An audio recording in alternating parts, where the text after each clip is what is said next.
Good morning, everyone. I don't think anyone's here yet, actually, in the live stream. But welcome to everyone who's here live. And welcome to everyone who's here after the fact. You might be just waking up this morning to find out the news. The news that is in the title of this video. I'm wearing my hoodie because I'm tired and it's cold. Welcome, Toby. Toby, not online. You are the first person in the chat. Well, it's not clickbait. It's not clickbait. It's not the smiley face is not lit up because as much as I understand the decision, you know, it's a shame. It is a shame, but it is now confirmed that Mick Schumacher is replaced for next season by Nico Hulkenberg. It's done. It is done. You disappointed, Sam? Listen, I just think that, it's one of them, and I think throughout, I'd never had a really strong opinion. I did think that Hulkenberg on a multi-year was the right choice, probably, just about, for a team like Haas. Slurpee, appreciate it, mate, for the 2 Aussie. Big up. Early donos, mate. What time is it in your part of the world, buddy? Yeah, it's one of them. Yeah, I'm disappointed for Mick, but I'm not surprised. I'm really not surprised. I think as well, I think the Brazil performance, it just kind of showcased because Mick did have the opportunity. He had all the opportunities that Kevin had in Q1. In fact, he got on the slicks earlier, just didn't have that confidence underneath him, and was comfortably behind Kev. And obviously, he goes to put it on pole, and he'd take that opportunity, which I think we've seen Kev take opportunities, particularly in qualifying, to start quite high up the order, a lot more often than Mick. Yes, he has gone on to bottle those opportunities on many an occasion, but also 3 meatball flags is incredibly unlucky. And again, like I've said this before, Haas are a team who don't need a young driver to build up. They need someone who can deliver now and be consistent and help the development of that car and push it in a good direction and get them to a place where they can maybe, if they're fighting at the top end of the midfield / right at the top, they can kind of take the risk on a younger, more kind of more exciting and take that risk, I guess. You know what I mean? Right now, team Haas are not the kind of team that they can't justify that risk. Now, obviously, with MoneyGram sponsoring, they will be at the cost cap next season. But again, I guess they'll be at the cost cap, not necessarily over the cost cap. But yeah. So I understand the decision, and it is what it is. But yeah, let's have a look through. Got some screen share bits prompted. So Mick this morning, so this is 3 hours ago he posted this. It's quite small. Can I zoom in? No, it's just not going to zoom. Cool. It says, this is going to be my last race with the Haas F1 team.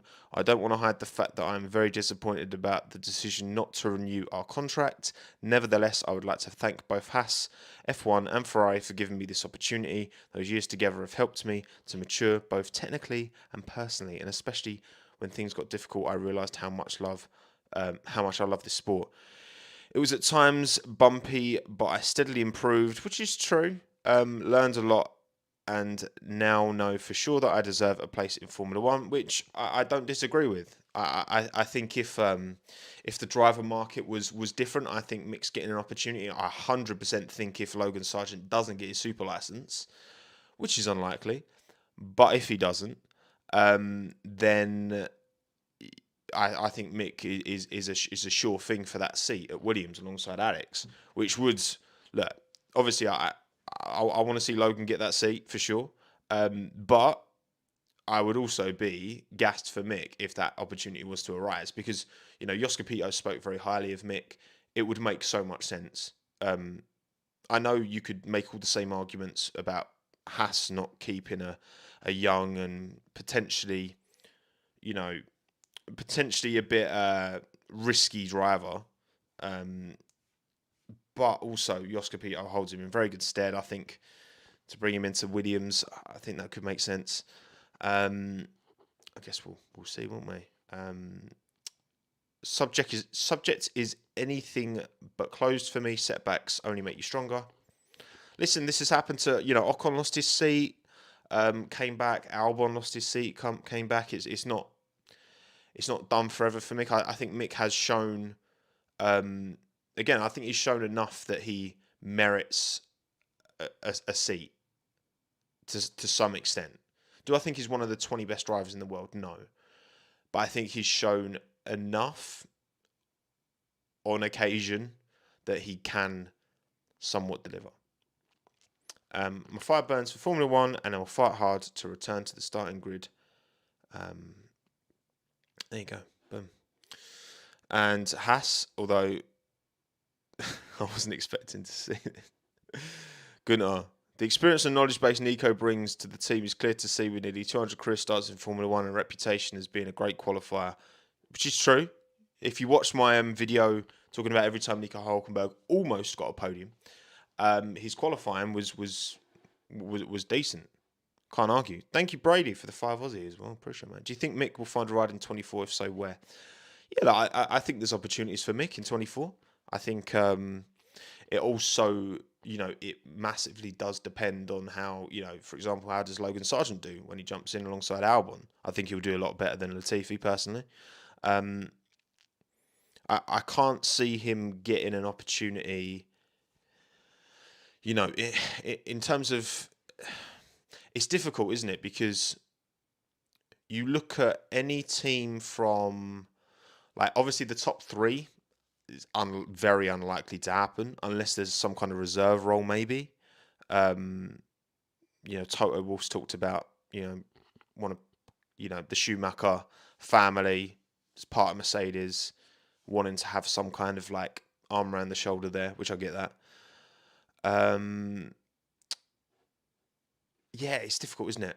Because it wouldn't be... So Ferrari, Mercedes, in terms of a full race seat, Ferrari, Mercedes, Red Bull, definitely not.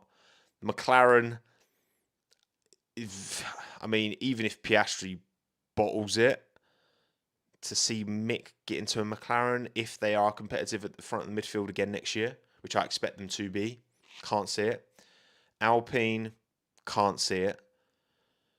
Aston Martin, Fernando, it depends how much we get out of Fernando. I don't know. It's way too early to seriously kind of consider. And then you obviously got these young drivers coming through as well. A lot of these, you had Ollie Behrman, he was announced F2 seat for next year. You've got Victor Martin, who's, I'm not sure if he's confirmed, but you've got a lot of F3 drivers jumping up to F2 as well. Yeah, Mick apparently reserved role to... Yeah, I've heard that mentioned. Again, Toto wants to kind of, there's a special place in Mercedes' heart for the Schumacher name, the Schumacher family. Nico, very happy to move into a full-time driver with Haas F1 team in 23. I feel like I never really left Formula 1. Excited for the opportunity to do. And look, you can't doubt that Hulk did the did bits when he did deputise. Even the start of this year, he out-qualified Stroll. He gave a pretty decent account of himself in an Aston Martin that was really bad at the start of the year. Latifi doesn't have a track. Yeah, look, Mick might be battling with Latifi to get back on the grid, I want to thank Gene and Gunter for their trust. It's an important word here, trust. Trust is a very important word here. Because there is an assumption here that we're going to get the Hulkenberg that, if we get the Hulkenberg that we've seen in Formula 1 in a full-time capacity, if that Hulkenberg comes back into Formula 1, I think I believe he definitely deserves a place on the F1 grid, no doubt, no question. If we get that Hulkenberg back, if we get that Hulken back, should I say. Thing is, that is an assumption. He hasn't had a full-time seat since 2019. Deputised in 2020, deputised in 20... Didn't deputise at all in 21, did he? And then he did in start of this year. So, obviously, he's 35 now, which... 35 isn't crazy old. I mean, he's 6 years younger than Alonso. Seems like a baby compared to Fernando. Not everyone's Fernando Alonso, though. Now, won Le Mans. Yeah, exactly. Look, Nico is a multifaceted, very talented Formula One driver. That whole podium thing, I like to think my video illustrated that. The whole podium, we didn't get podium, is so like, it's such a lazy argument against Nico because there's so many opportunities where things conspired completely out of his control. And other times he did bottle it. But you know what? He was also in midfield cars his entire career. So, you know, if you're in a top car and you don't get a podium, like, I'm not being funny, when Alex was in the Red Bull in 2020, he only just managed to get 2 podiums. If he hadn't got a podium, that would have been an even bigger L than that year was anyway. You know what I mean? But no, I think, look, this Aston Martin, I think, is now, given the trajectory of the season and how it's ended and going into next year, I would be very surprised if that Aston Martin isn't another competitive midfield car. You know, it's not been great in qualifying at the second half of the year, but we saw the progress that both Vettel and Stroll were making in Brazil. You know, Vettel would have probably been up there best of the rest, arguably, if it wasn't for that late safety car. So, Albon would have more podiums if Lewis didn't crash into him twice. You know what? And these things happen. Sometimes things conspire against you. Although I do think the Brazil one was... Alex did leave the door open.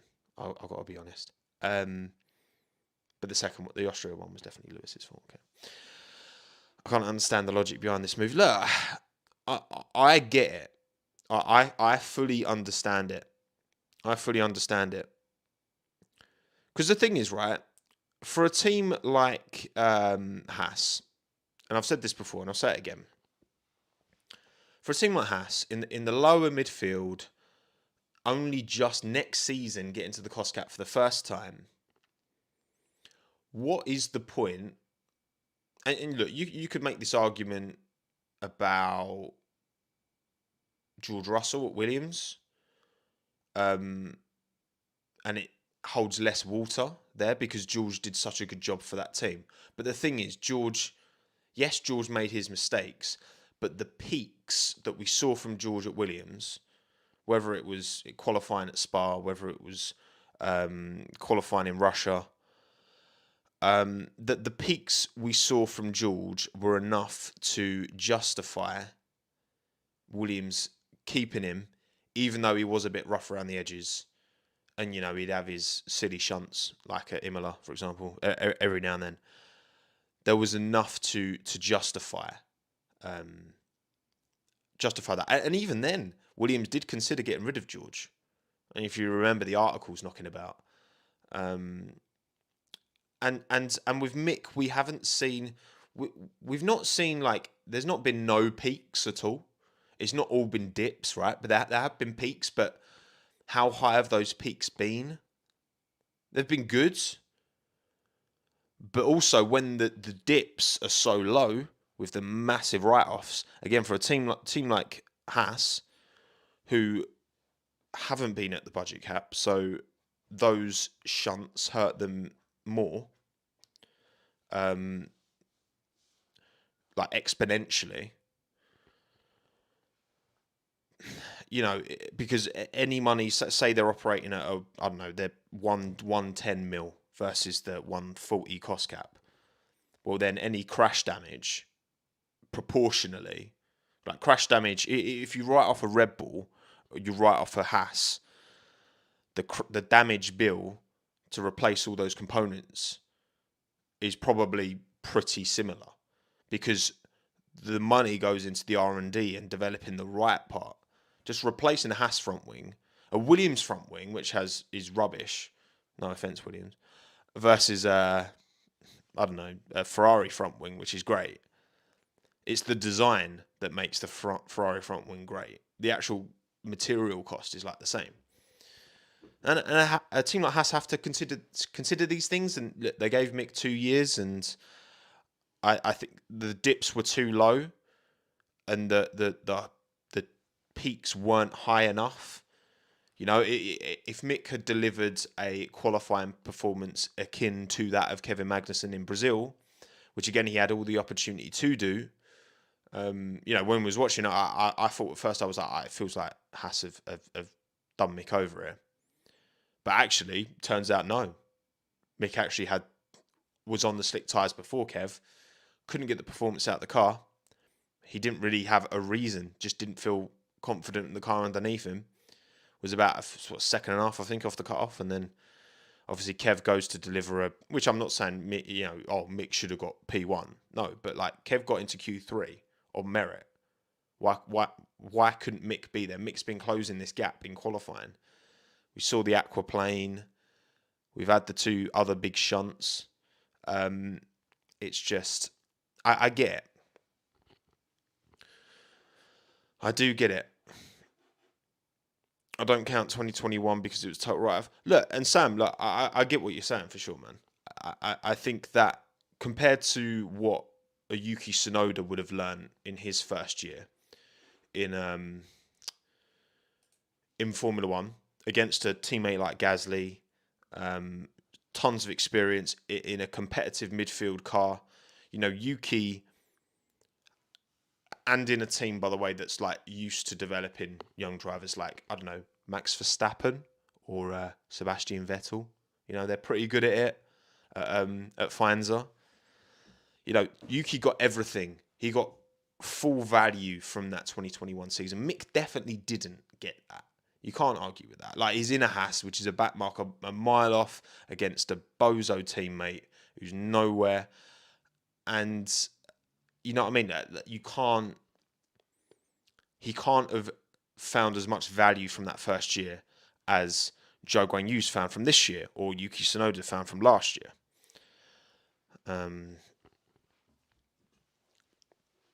But yeah, how long is the contract? I'm not actually sure. I've got another article here. Later, Sava, thank you for coming. Yeah, 34-year-old lost his Renault drive. Previous guy's racing point. 181 race starts with Haas. Hang on, you can't see what I'm looking at. There we go. Fight in midfield. Happy to move. Hulkenberg won GP2. Yep. Calm. Nice. Welcome Hulkenberg back. Experience, knowledge. Yep.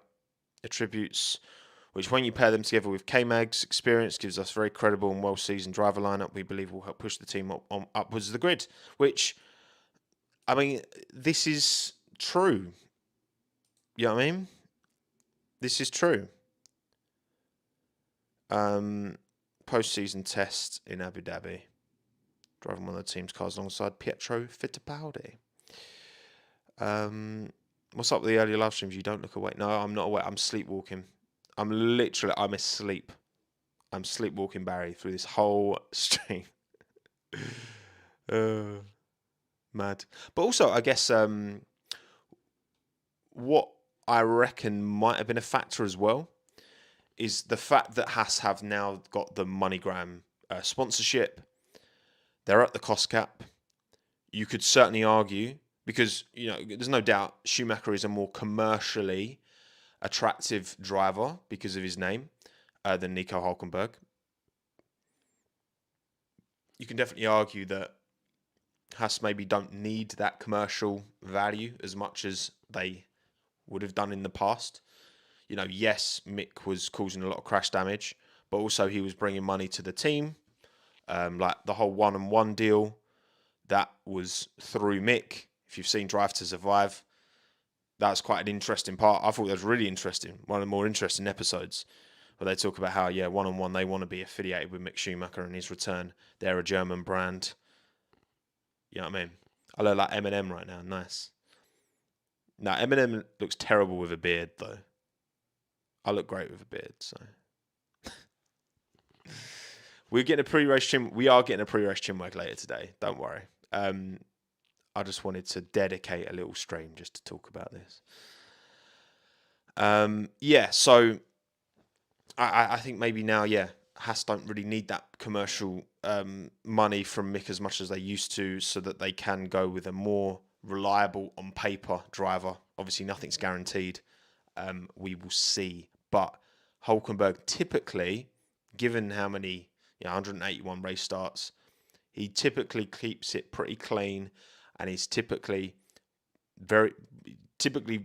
decent in qualifying.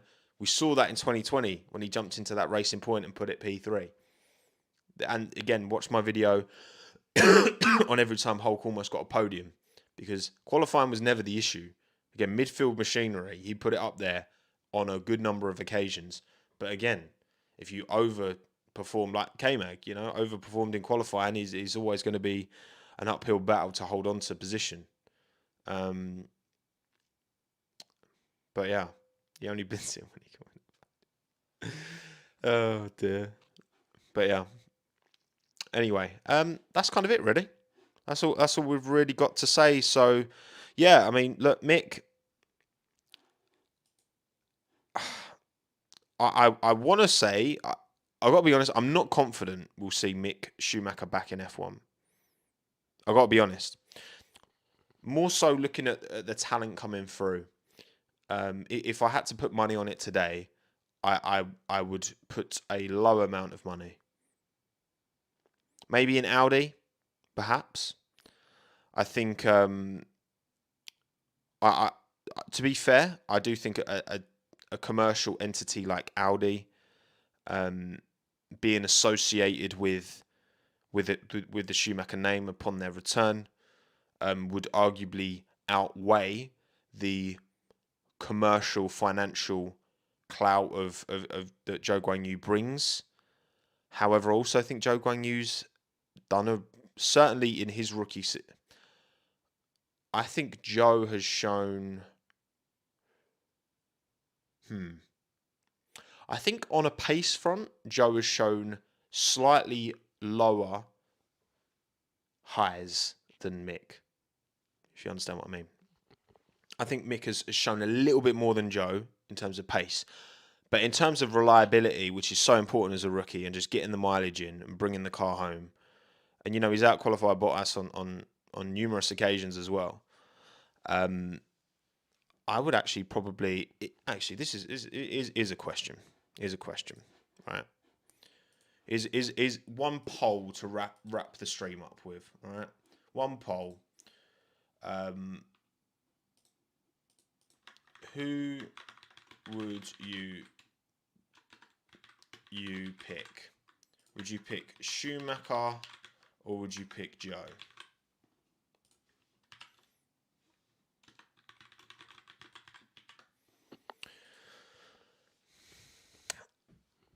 Out of the two of them, who would you go for?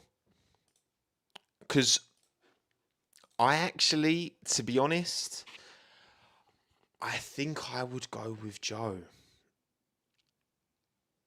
And I guess that the fact that I feel that is therefore showcasing enough that Mick hasn't really. What's my alarm going off? Do. I hate that noise so much. I probably just about Zhou is way more consistent.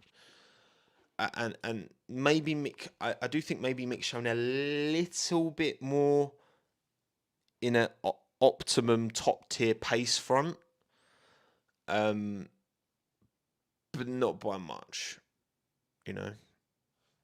It's been hard to rate Zhou's rookie season because he's had so many technical gremlins as well. But Zhou's been good. But there we go. Thank you everyone for watching. I will be live later today for the pre-race Chinwag, the final one of the season for Abu Dhabi 2022. Memories. I look forward to seeing you all there. Thank you to everyone who's watched live.